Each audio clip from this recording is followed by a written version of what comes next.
네, 정유실의 뉴스 브런치 듣고 계신 지금 시각 10시 44분이고요. 자, 수요일에는 또 이 코너 기다리시는 분들이 많으세요. 선희정의 문화비평, 여성의 시각으로 매체와 사회문화 현상을 좀 살펴보는 시간입니다. 오늘도 선희정 문화평론가 자리해 주셨어요. 어서 오십시오. 네, 안녕하세요. 자, 저도 이 뉴스를 나오자마자 보게 됐는데 엘렌 페이지로 많이 알고 있었던 배우 엘리엇 페이지의 트랜스젠더 선언이 최근 화제를 모으고 있어요.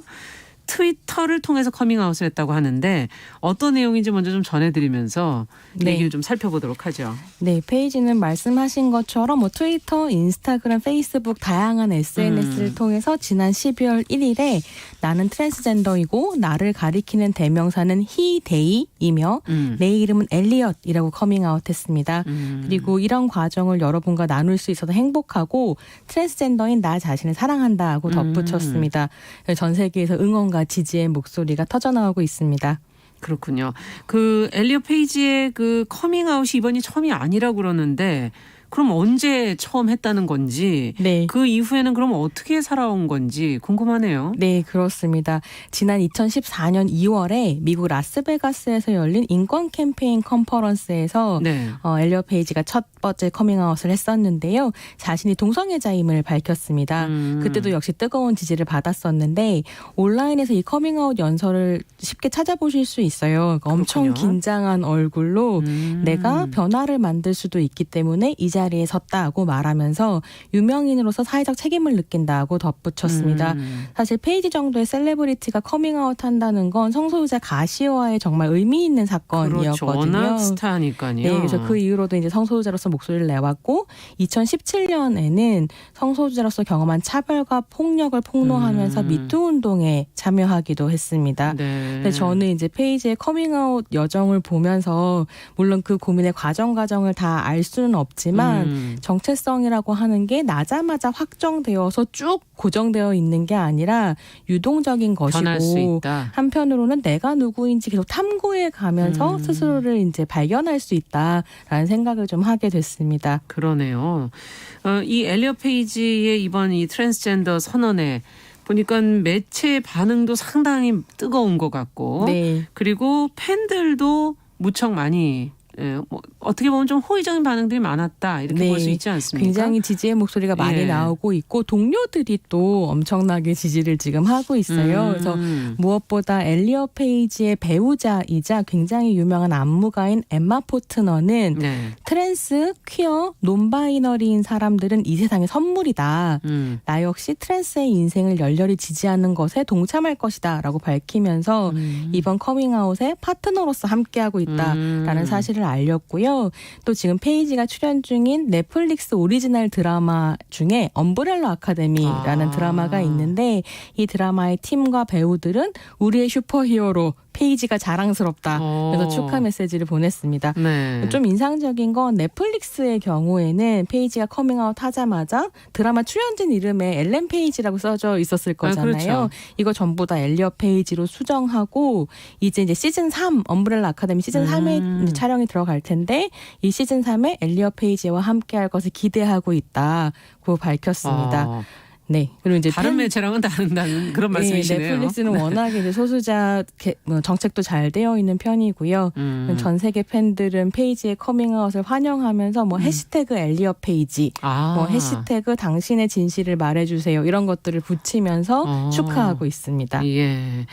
사실 정말 워낙 유명하고 워낙 많은 사람들의 관심을 받는 개인으로 본다면 굉장히 부담스럽기도 하고 책임감도 있고 그렇지 않을까 하는 생각도 들면서요. 그동안 이 커밍아웃을 하면서 그런 책임감 때문에 자신의 특권에 대해서 항상 성찰하고 좀 소수자들하고 연대하는 그런 자세를 꾸준히 보여온 배우다 이렇게 그래서 더 응원을 받는다 이런 분석들도 나오고 있어요. 네, 그렇습니다. 그러니까 본인이 소수자로서 경험했었던 피해나 차별 같은 것만을 강조하는 것이 아니라 백인이자 또 셀레브리티니까 기득권 여성이잖아요. 그렇죠. 그런 기득권 여성으로서 누리는 특권에 대해서도 계속 이제 언급을 해왔는데요.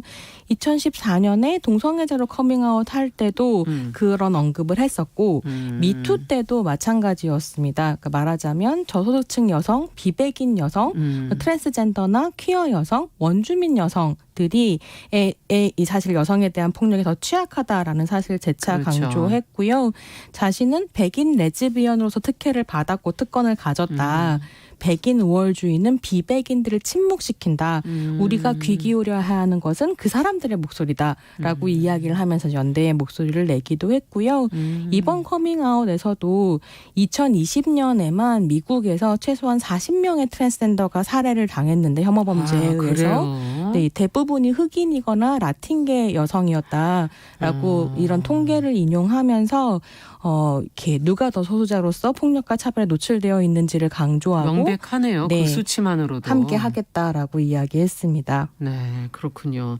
자, 그러면 우리의 언론 보도는 과연 또 어땠나 한번 또 점검을 해볼 필요가 있지 않겠습니까? 네, 언제 시간이 되면 좀 더 이 부분은 자세히 이야기를 하고 싶은데 예. 사실 이제 엘리엇 페이지가 커밍아웃을 했을 때 제가 해외 언론에서 이 사실을 보고 국내 언론이 어떻게 다룰까 약간 걱정이 됐었거든요. 그리고 네. 걱정했었던 내용이 진행자께서도 예측하실 수 있을 것처럼 예. 막 이제 보도가 된 거죠. 예컨대 페이지가 치마나 드레스를 입은 사진을 굳이 게시를 하면서 예. 청순미 넘치는 여배우 이재전 남자예요. 뭐 이런 식으로 제목을 뽑는다든지 네. 엘렌 페이지 남자 선언 이런 식으로 말하자면 이전의 이름을 계속 호명한다든지 뭐 충격 이런 수사를 붙인다든지 하면서 용기 있는 엘리엇 페이지의 커밍아웃을 선정적인 가십거리로 만드는 보도들이 꽤 많았고요.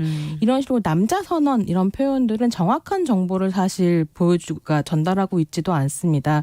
왜냐하면 엘리엇 페이지 같은 경우는 자신이 트랜스젠더이고 논바이너리라고 이제 커밍아웃을 한 것인데 이 논바이너리라고 하는 건 의학적으로 여성으로 지정되었지만 스스로를 여성이나 남성으로 정확하게 규정하지 않는 것을 의미하거든요. 예. 그러니까 남자 선언은 사실 틀린 보도인 그러네요. 거죠. 네. 그래서 이제 한국 사회에서도 성소수자 보도 준칙 같은 것들 좀 참고하면서 제대로 보도할 필요가 있을 것 같습니다. 네, 사실 그동안의 엘리엇 페이지의 말씀해 주신 그동안의 과정을 제대로 다 들여다봤다면 조금 더 기사를 작성하는데 좀 다른 시각을 보이지 않았을까 하는 네. 그런 생각도 들기도 하고 이번 기회에 그럼 엘리엇 페이지는 어떤 작품들을 해온 배우인가도 한번 관심을 갖고 들여다보게 되네요. 네, 워낙에 유명한 배우이고 예. 필모가 굉장히 많아요. 왜냐하면 어렸을 때 이제 아역 배우로 데뷔를 했었기 때문에 네. 그래서 뭐 한국에서는 인셉션이나 그렇죠. 아니면 엑스맨 이런 작품으로 예. 유명할 테지만 오늘 저는 이 사회가 규정한 규범에서 좀 벗어나서 나다움을 추구했었던 캐릭터들을 연기한 작품들을 좀 소개해드리고 싶었고요. 그래서 첫 번째 작품이 주노라는 작업입니다. 네. 이제 엘리엇 페이지를 전 세계적인 스타로 만들었던 화제의 영화고요. 그렇군요. 10대 여성이 계획하지 않은 임신을 하게 되면서 벌어지는 사건들을 따라가는 거죠. 맞아요. 10대 여성의 어떻게 보면 트레이드 마크 같은 네, 대표자 그래서 이제 같은 역할을 엘리엇 페이지가 많이 국민 했었죠. 동생 맞아, 이런 국민 식의 동생 표현도 맞아요. 있었죠. 예. 근데 제가 이번에 준호를 다시 보면서 느낀 건 뭐냐면 한국에도 제니 준호라는 10대 여성 제니가 임신하고 뭐 이런 식의 이제 작품이 있었는데요. 카메라가 확실히 달랐던 것 같아요. 앵글이. 예, 뭐 제니 준호 같은 경우에는 제니의 이렇게 민다리를 막 카메라로 훑는다든가 이런 식으로 약간 성애화하는 재현들이 있어서 꽤 불편했었거든요. 근데 준호 같은 경우는 10대 여성이 자신의 선택을 하고 추구해가는 과정을 굉장히 급진적으로 그리고 있다는 점에서 예. 좀 흥미로웠습니다. 네, 어떤 영화인지 조금 더 들여다보고 싶어요. 네, 그래서 직접 확인해 보시는 것으로. 네. 그럴게요. 자, 그러면 최근에 또 우리 사회에서도 관심이 높아지는 동반자법 이걸 다룬 영화도 있다고요? 네, 그래서 이제 커밍아웃하고 난 다음에 한 작품이기도 한데요. 네. 2016년 작품 로렐입니다. 2000년대 초 미국에서 있었던 실화를 바탕으로 하고 있는 작품인데 예. 줄리언 무어와 레즈비언 커플로 출연을 했습니다. 근데 여기서 이제 줄리언 무어가 미국 뉴저지 경찰 최초의 여성 부서장을 꿈꾸는 아주 능력 있는 강력계 형사 그렇군요. 로렐을 연기하는데 이 여성의 이제 레즈비언 파트너가 스테이시라고 이걸 엘리엇 페이지가 연기를 했었던 거죠. 근데 동성 파트너와 가정을 꾸리면서 잘 살아가고 있었는데 폐암 진단을 받으면서 이제 얼마 남지 않았다 생애가라는 걸 알게 됩니다. 그래서 자신의 연금을 경찰로서 받아온 연금을 동성 파트너인 스테이시에게 이제 주고 싶어 하고요. 이제 이 주정부에서 이걸 반대하는 거죠. 왜냐하면 동성 결혼이 아직 합법화되지 않았던 그렇죠. 때이고 이렇게 다 뭐 동성애자들까지 연금을 주면 뭐 재정이 거덜날 거다 이런 네. 식으로 얘기하는 끝까지 이제 퀴어 커뮤니티와 동료 경찰들과 함께 싸워서 연금 수령자를 레즈비언 파트너로 지정할 수 있게 되고요. 이때 이 실제로 있었던 투쟁이 이후에 뉴저지에서 동성결혼 합법화에 영향을 미치게 되고 또 한편으로 2015년이 되면 연방 차원에서 미국에서 동성결혼 합법화가 되거든요. 예. 그래서 뭐 동성애자들의 결혼을 합법화하는데 굉장히 중요한 역사적 사건을 다루고 있는 영화입니다. 네, 지금 말씀을 들으니까 자신의 어떤 가치관과 이 작품이 연결되는 부분도 있었구나 하는 생각이 드는데 끝으로 이제 시간이 다 돼서 한마디로 정리를 해주신다면? 엘리어 페이지의 작품 활동이 저한테 좀 흥미로웠었던 게 2014년에 이 사람이 커밍아웃을 할 때 내가 말하자면 성별이나 성적 지향에 대한 스테레오타입을